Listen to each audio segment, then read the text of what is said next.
Alors on dit aux personnes, si vous voulez que votre enfant parte aux États-Unis, il faut d'abord accueillir un Américain ou une Américaine.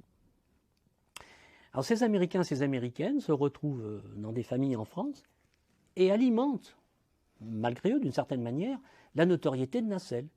Parce que d'abord, ils sont généralement très bien élevés, ils se conduisent très bien, donc ils sont plutôt, comme on dit aux États-Unis, credit pour l'environnement. Les voisins disent « Ah, mais qui est ce jeune ?» Il y a « Ah, un Américain, une Américaine. » Alors on vient de voir, hein, c'est un petit peu la vedette.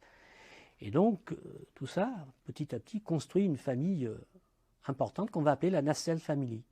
Alors, Nacelle Family, c'est un concept qui est né tout seul, en fait, mais qu'on a utilisé, qui fait que les gens de Nacelle se retrouvent, sont unis. Alors, ça a une limite, bien sûr, mais ils sont unis. C'est-à-dire, lorsque je voyageais, c'est pour ça que j'ai mis le petit pins, là. Ah non, il est de ce côté.